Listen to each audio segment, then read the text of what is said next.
네, 오늘 새벽에 전해진 미국 대선 관련 속보 말씀드리겠습니다. 바이든 대통령이 차기 대선 후보에서 전격적으로 사퇴를 하면서 재선 도전의 꿈을 접었습니다. 네, 최 기자, 일각에서 그런 예상을 계속하고는 있었는데 바이든 대통령 전혀 그러지 않고 끝까지 완주할 것 했는데 주말을 넘기지 못했군요. 네, 결국 적격적으로 사퇴를 선언했죠. 현지 시각이죠. 일요일 오후에 바이든 대통령이 개인 성명을 냈습니다. 개인 명의의 성명을 통해서 재선에 도전하는 게 의도였지만 후보에서 물러나서 남은 임기 동안 대통령의 의무를 다하는 데만 집중하는 게 당과 국가의 최선의 이익이라고 믿는다. 이렇게 얘기를 하면서 스스로 대선 후보 사퇴를 공식화했습니다. 이어서 그 결에 대해서 이번 주 거취에 대해서 이번 주 후반에 더 구체적으로 국민에게 설명할 거다 이런 말도 했는데요. 그 후로 한 20분 뒤에 온라인에 다시 글을 올리고 본인의 뒤를 이을 대선 후보로 카멜라 해리스 부통령을 전폭적으로 지지한다. 이런 내용도 발표했습니다. 이 바이든의 대선 후보 사퇴는요. 지난달 27일이죠. 공화당 대선 후보인 트럼프 전 대통령과의 첫 TV 토론에서 참패한 이후 24일 만이고요. 대선을 석 달여 앞둔 시점입니다. 네. 자, 바이든 대통령 그동안 고령 논란, 인지력 논란, 이러저러한 논란에 시달려 오기도 했었는데요. 그 모습을 잠시 보시겠습니다.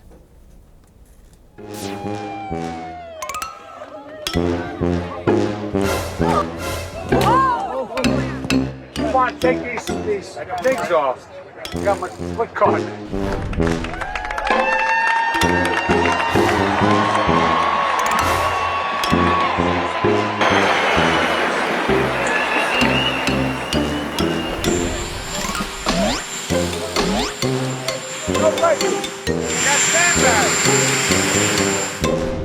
And now I want to hand it over to the president of Ukraine, who has as much courage as he has determination. Ladies and gentlemen, President Putin. President Putin. You can beat President Putin. President Zelensky. I'm so focused on beating Putin, we got to worry about it. 네. 사실은 우크라이나 대통령 이름을 젤렌스키를 푸틴이라고 한 대목에서 사람들이 많이 놀라기도 했었습니다. 최 국장님, 그런데 자 민주당 대선 후보 큰일 났습니다. 이제 누가 이어받습니까? 이제 바이든 대통령이 해리스 부통령을 지지한다 이렇게 얘기를 했는데 확정된 건 아니죠. 확정된 건 아니죠. 네. 그러니까 당내에서는 그러면 누구로 이렇게 승계를 하는 게 맞는 거냐, 네. 아니면 처음부터 절차를 다시 해야 되는 거. 예를 들어서 이제 경선을 하자는 펠로시 하원 의장의 주장도 있습니다. 네. 그러니까 지금 이제 대선까지 4개월 남았으니까 네. 8월에 민주당 전당대회를 하거든요. 네. 그러니까 그때까지는 이제 좀 급조된 것이긴 하지만 다시 어떤 예비 경선 같은 걸 거쳐서 후보를 선출하자 이런 주장도 있고, 네. 구체적으로 각 주지사들 일부가 지금 거론이 되고도 있습니다. 네.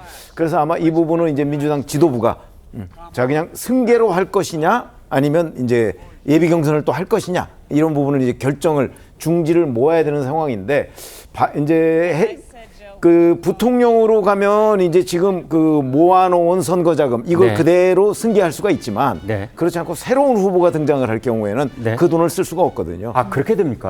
그래서 네. 그 돈이 지금 1,900억 정도가 된다고 하는데 그래서 이제 그 돈을 어떻게 할 것이냐 이런 것도 아주 현실적인 이유가 되겠죠. 선거 자금이 매우 중요하잖아요. 미국 대선에서는. 중요한데 이제 네. 다만 이제 돌려주고 나면 네. 그리고 민주당에 이제 새로운 후보가 등장을 해서 네. 예를 들어서 그 사람이 지지율이 꽤 높이 나온다. 그러면 또 선거 자금 다시 모을 수 있는 거 아닌가? 그런 생각입니다. 네. 미국 대선, TV 광고에만 해도 천문학적인 돈이 들어가고요. 그 다음에 이제 각 곳에서 유세 일정 잡는 것, 그 다음에 전당대회. 참고로 미국 민주당 전당대회는 8월 19일부터 닷새 동안 있습니다. 그래서 그 전당대회를 앞두고 이제 미국 민주당의 대선 후보를 정해야 할 텐데 그 문제 때문에 이제 보통 혼란스러운 게 아닌 상황입니다.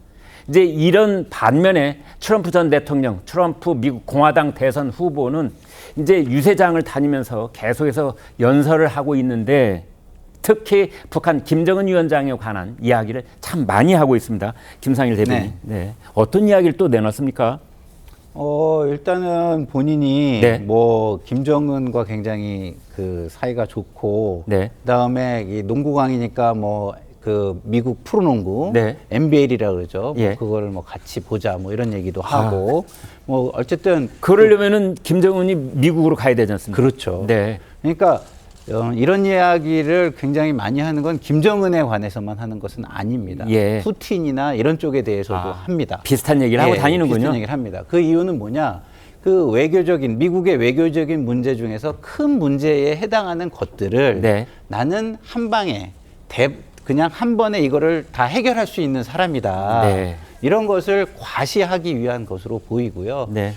그런 외교적 역량을 갖춘 사람은 나쁜 였고 당신들은 그런 외교적인 네트워크가 없다라는 걸 비교적으로 비교 우위를 좀 과시하기 위한 전략으로 보입니다. 네. 그래서 저희가 이제 자막에 지금 모여드리고 있는데 농구도 와서 보고 뭐 야구도 와서 보고 MLB 같이 보자 이제 이런 것은 거기에 아주 함축적인 그런 뜻이 많이 담겨 있는 것 같은데 이제 문제는 우리나라입니다. 송영은 의원께요.